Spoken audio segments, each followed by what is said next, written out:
Hello. We are Tally's Folly, the lot of us. We are stopping rehearsal for the JCC dinner theater production for the fall of Lanford Wilson's Tally's Folly, just to talk a little bit about what we've been experiencing. We actually started this production and performance as a reading. We did it in Washington, Connecticut, at a church there.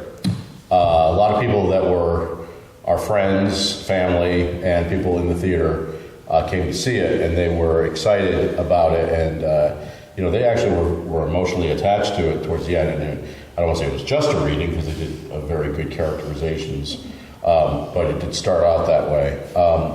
Then when I was president of, when I still am, but when I started to be president of the Sherman Playhouse, my vice president at the time was Trish Michael, and she said, we have to bring Tally out to the Playhouse. We have to bring that show over with Mike and Stacy and John.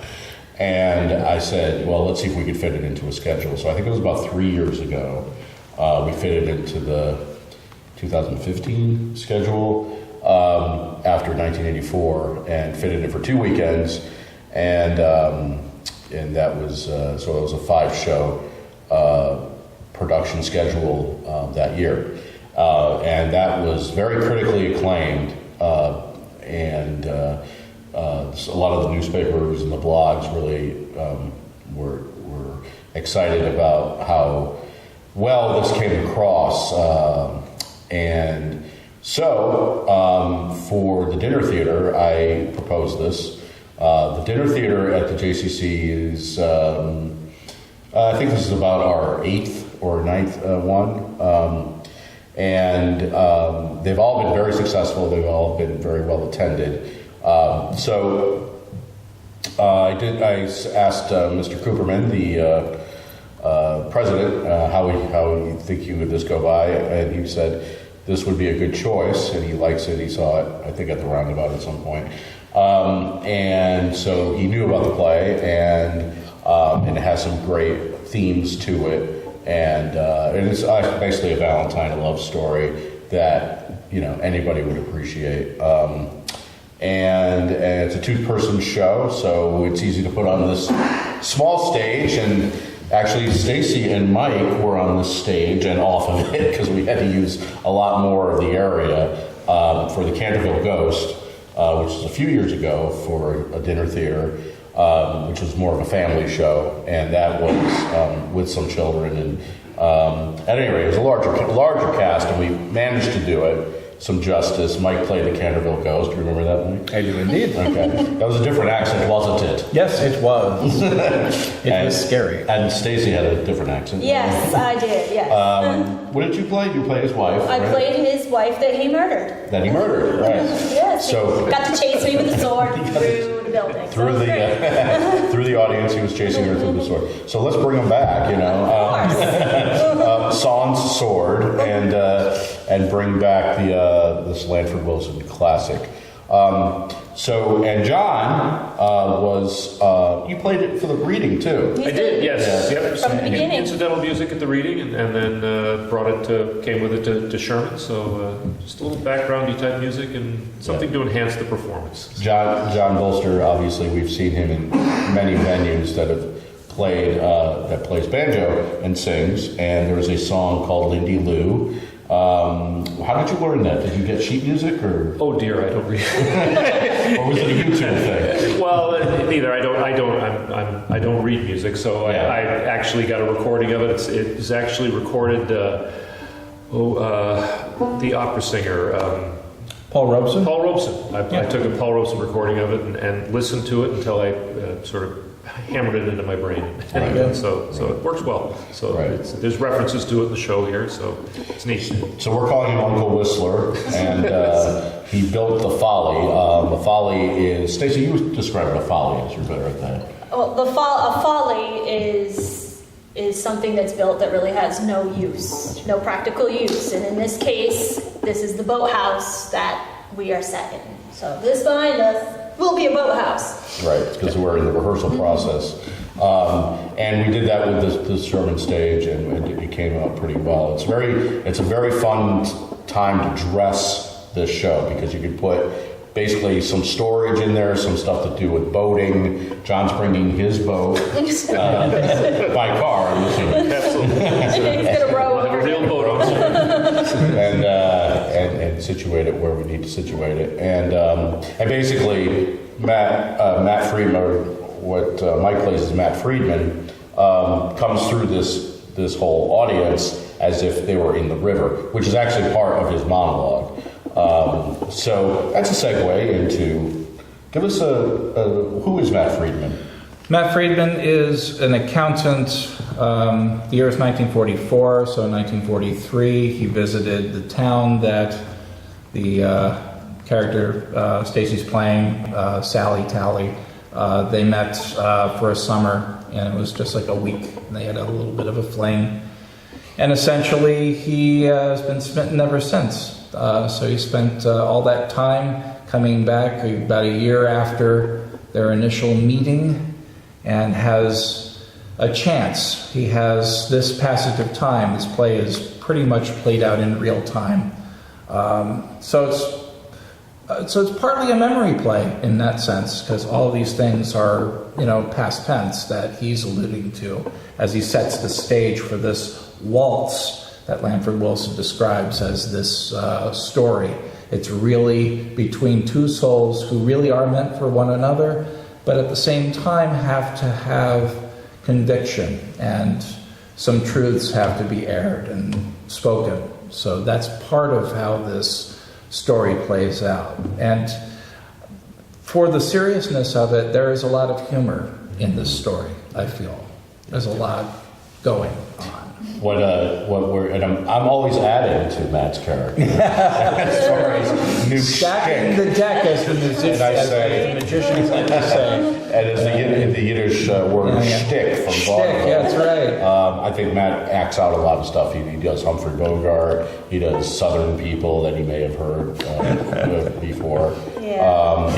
And stuff like that. So Gabby Johnson. Gabby Johnson's. And he acts out several things that Sally gets upset about. So there is a lot of humor that Mike is obviously capable of. I've worked with him, I think, in 10 shows, and of course I know his humor. We started in Almost Maine, both of you. Yes, We started with that's right. Almost Maine. Yes, where And we all met. Well, they all met. right, yeah. And he did a scene with her Yeah. that I directed for Almost Maine. So, so I know about the humor.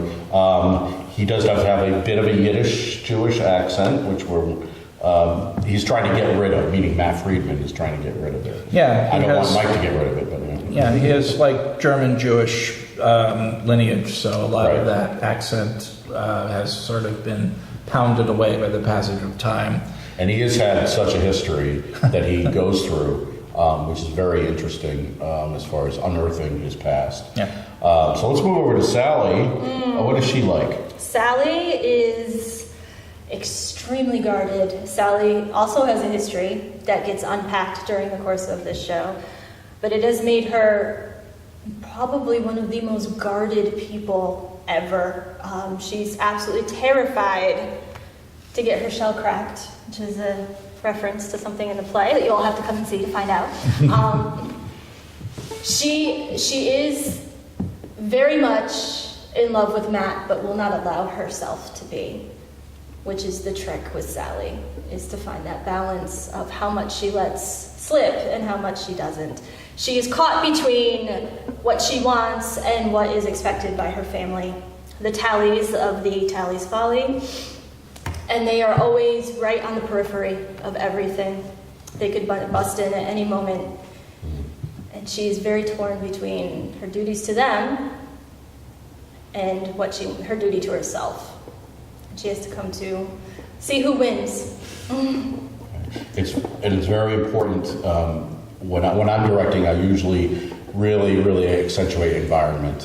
What is at stake, who's going to be coming in, how are these people staying here for 90 minutes, and why isn't she leaving, and all of that. So we really have to go through those ways of basically staying on the stage, and how Matt can prevent her from leaving, and how she prevents her own self from leaving, and things like that. So that's what we've been working on for a long time. Stace, how has the show changed, and what's been its challenges? How has the show changed over the many times Yeah. we've done it? I mean, despite all the different spaces? Well, that's one. Spatial changes is Spatial always changes, fun. yeah. I have found that this particular iteration that we're doing has been very different. I found it I think we've gone much deeper, much more emotional, and it's actually much lighter than we've done before. More nuanced. Yeah, It's it's- really, yeah. I think in my case, I mean, Sally can be a difficult character to play because she is very angry at the world and at Matt for being here and putting her in this position. So finding the challenge of how much is anger, how much is not, can she let her guard down at times? And I think I finally cracked her in that case and found much lighter moments for Sally to just be with Matt and let some of that anger go. I have to agree, because when I reread the play, it was after a few years. There's a lot more that Matt's conviction and his mission has changed to a point in my mind. Yes, he can do the impressions and do the shtick and keep her there. Not quite stalling, but at the same time, setting the pins up for what he hopes will be a strike.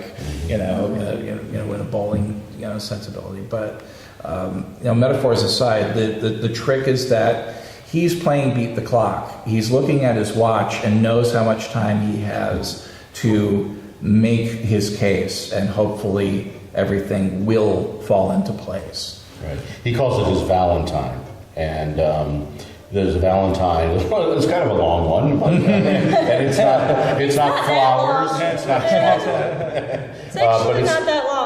It was supposed to be called the 97-minute Valentine. Yeah, right. Actually, the subtitle. Yeah. Have to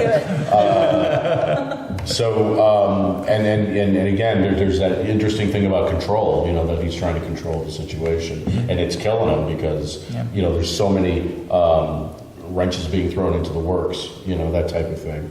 And I'm going to answer my own question.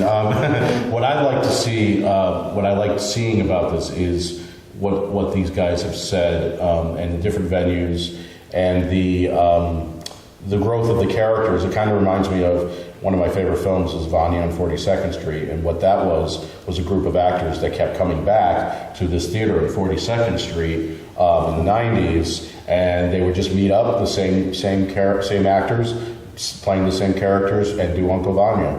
And the same director, Andre Gregory, Wally Shawn was in it, and they just found nuances and new things as they go through it, which I think is an amazing testament to a piece of good work. Very good play, very well written, and has its own poetry, has its own rhythm, really great turns of phrases, stuff like that. So you dive deep into where the playwright is coming from. I think we've covered mostly everything.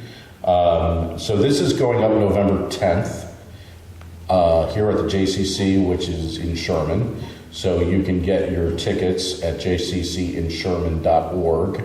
It's only one night on November 10th, and it's Saturday night, and it's usually sold out a lot of the times. I think Dinner is included, right? And dinner is included. Yes. A dinner theater, which has the theater and the dinner, which is called Dinner Theater. It's not a dessert theater. Is that how it works? That's how it works. And then, so it's great food. They have appetizers, some wine and stuff like that. So You can bring your own wine if you And like. you can bring your own, cocktails. Bring your libation. Your libations. And so it's a great time. And I thank these actors for helping us out with this. You're helping out. We try. Our pleasure. Yeah. So please come see it and be a part of this wonderful production. Thank you.